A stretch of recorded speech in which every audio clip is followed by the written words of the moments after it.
Good morning बच्चों। हम घातांक कर रहे थे। घातांक में ही एक छोटा सा पार्ट है स्टैंडर्ड फॉर्म या मानक रूप।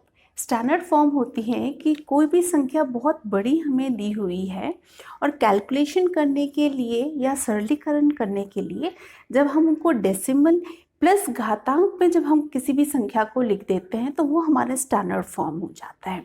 तो घातांक में स्टैंडर्ड फॉर्म में आपको कुछ चीज़ों का ध्यान रखना है कि कोई भी संख्या, पहले एक एग्जांपल लेते हैं। जैसे मैंने एक एग्जांपल लिया 4639000, ये संख्या है।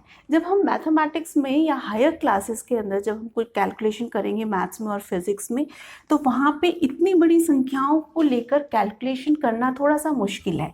तो इसका क्या एक शॉर्ट फॉर्म निकाला वैज्ञानिकों ने कि इसको एक स्टैंडर्ड फॉर्म दे दिया। इस बात में आना, स्टैंडर्ड फॉर्म का मतलब है कि जितनी भी हमारी संख्याएं हैं उसको हम पहले तो हम डेसिमल रूप में लिख सकते हैं, डेसिमल में और घातांक में लिखना 1.6। तो हमारा डेसिमल था यहाँ पे, इस डेसिमल को हमने कितने नंबर्स आगे शिफ्ट कर दिया, 1 2 3 4 5 6 और 7। तो यहाँ पे हम क्या लिख सकते हैं, 10 की जो घात है वो 7।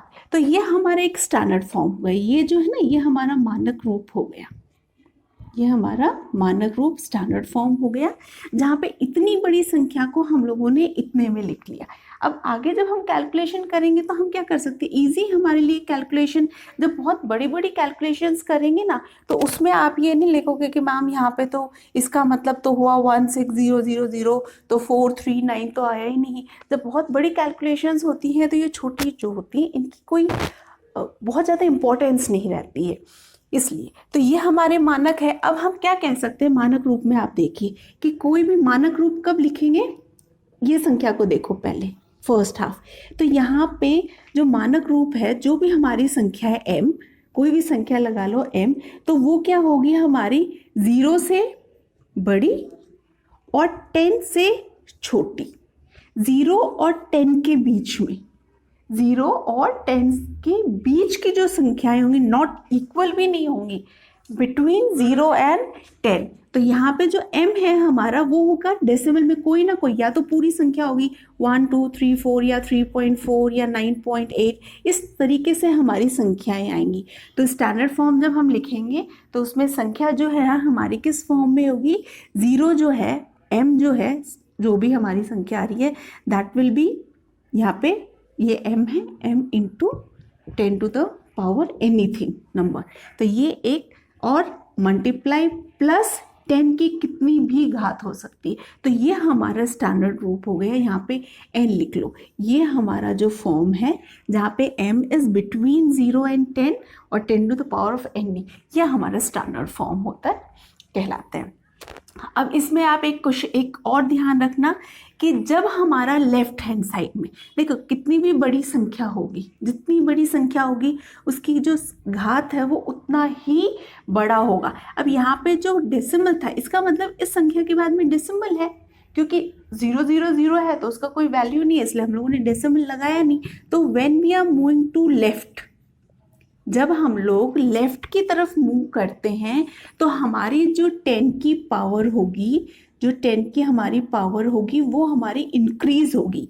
मतलब जितनी जितनी हम लोग, यहाँ पे अगर मैंने एक और 17000000000, तो 1 2 3 4 5 6 7 8 9 और 10, तो 1.7 10 टू द पावर ऑफ 10 ये हमारा आ गया। मतलब जितना हम लोग लेफ्ट की तरफ मूव करेंगे, डेसिमल को लेफ्ट की तरफ लेके आएंगे, उतनी ही जो हमारी 10 की पावर है वो इंक्रीज होती रहती है। मतलब जितनी बड़ी संख्या होगी उतना ही बड़ा हमारा घात की संख्या, घातांक होगा।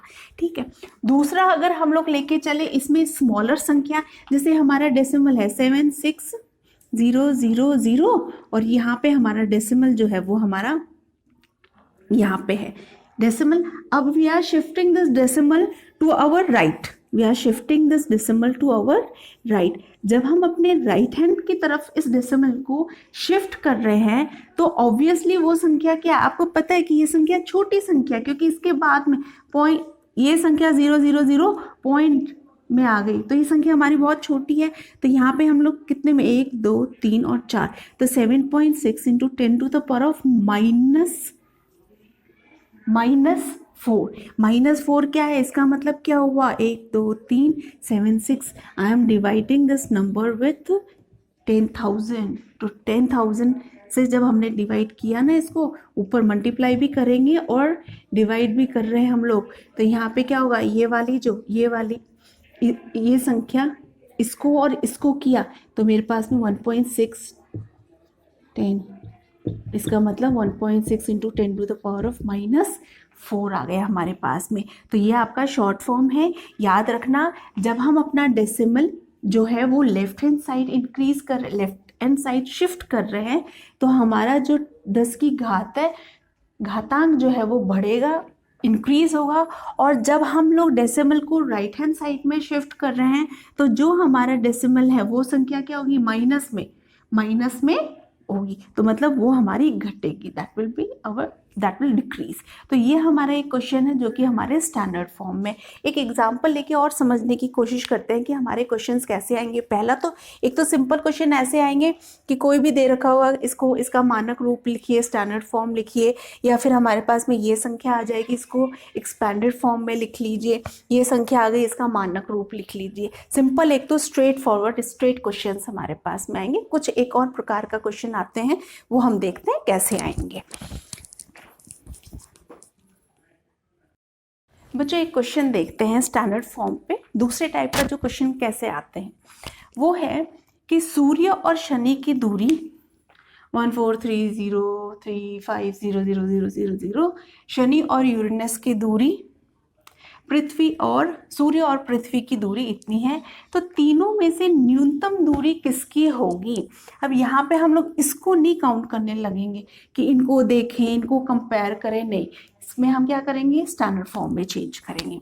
तो इसको सॉल्व करते हैं हम लोग। सबसे पहले लिखिए सूर्य और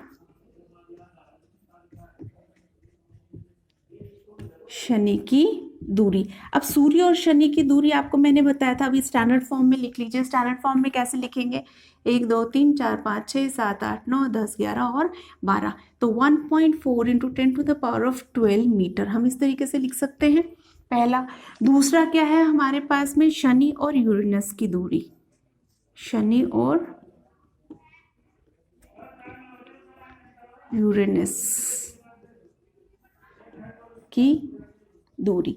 यहाँ पे भी आप सीधा लिख लीजिए इसको, इंस्टेड ऑफ राइटिंग दिस इतना बड़ा, तो 1.4 इंटू 10⁻3 3 6 9 12 10⁻12 मीटर। क्यों 12 हो गया, क्योंकि यहाँ से हम लोग कहाँ पे शिफ्ट हो रहे हैं, लेफ्ट हैंड साइड में शिफ्ट हुए, इसलिए प्लस भी आएगी और संख्या भी बड़ी हो गई हमारी। लास्ट है अपने पास में सूर्य और पृथ्वी, सूर्य और पृथ्वी की दूरी कितनी है, इसको भी लिख लीजिए, 1.4 इंटू 10⁻6 9 10 और 11 मीटर, ये हो गई। ये तीनों आ गए हमारे पास में। अब हमारे पास में क्वेश्चन पूछा है न्यूनतम दूरी। न्यूनतम दूरी तो जिसका जितना घात छोटा होगा वो उतनी ही छोटी संख्या होगी। तो यहाँ पे देखिए सबसे छोटा घात किसका है, इन दोनों का तो 12 है और ये 11 है, तो यहाँ पे हम लिख सकते हैं जो पृथ्वी और सूर्य है इसकी जो दूरी है वो सबसे छोटी हो। ये तो एक प्रश्न है न्यूनतम में। अगर इसी को प्रश्न रिवाइज कर, उसको उल्टा कर देते कि सबसे ज्यादा दूरी किसकी है, तो बेटा जी यहाँ पे देखिए 1.4 10⁻12 1.4 10⁻12 दोनों ही 10⁻12 है, दोनों ही 1.4 है। तो यहाँ पे हम क्या करते, और एक और ध्यान रखना बेटा, ये अप्रॉक्स की संख्याएं हैं आपके, ये लगभग आती हैं। यहाँ पे कभी भी आप मानक जो लिखते हैं ना वो लगभग की संख्याएं होती है, एग्जैक्ट नहीं होती है, लगभग होती है। तो यहाँ पे आप देख लीजिए लगभग 1.4 तो नेक्स्ट वाली संख्या को कंपेयर कीजिए। यहाँ पे 3 था, यहाँ पे भी 3 है, यहाँ पे 3 है, यहाँ पे 9 है, तो सबसे बड़ी क्या हो गई, ये वाली संख्या हमारी जो है वो सबसे बड़ी संख्या हो गई। तो इस टाइप के सवाल आपके जो है कंपटीशन एग्जाम्स में भी कई बार पूछे जाते हैं और आपके 7th स्टैंडर्ड के अकॉर्डिंग तो ये प्रश्न कई बार आते हैं। तो होप आपको समझ में आ गया हो, जितनी भी बड़ी संख्या है हमको उसको स्टैंडर्ड फॉर्म में लिखना है। स्टैंडर्ड फॉर्म का मतलब है कि जो हमारी संख्या है m, जो संख्या m × 10⁻n के फॉर्म में लिखना है। m जो है वो 1 और 10 के बीच की संख्या होगी, 0 नहीं होगी, क्योंकि 0 मल्टीप्लाई बाय एनी, कोई भी नंबर से अगर हमने 0 से मल्टीप्लाई किया तो हमारा 0 आ जाना है। तो 0 और 10 के बीच की कोई भी संख्या है वो हमारा मानक रूप में आएगी। Multiply by 10 to the power of जितनी भी हमारी घात है वो हमारी पावर आ जाएगी। ये हमारा स्टैंडर्ड फॉर्म है। यहाँ पे आपका जो घातांक और घात का पार्ट है वो खत्म हो गया। अब नेक्स्ट पार्ट जो है वो हम कोशिश करेंगे कि क्षेत्रफल और परिमाप का स्टार्ट करें। 7th के स्टैंडर्ड को ही लेके चलेंगे। पहले will start with 6 to 7th standard और फिर इसको अपर तक लेके जाएंगे। होप आपको घातांक और घात का जो पार्ट है वो समझ में आया होगा। Thank you for watching this video. Thank you.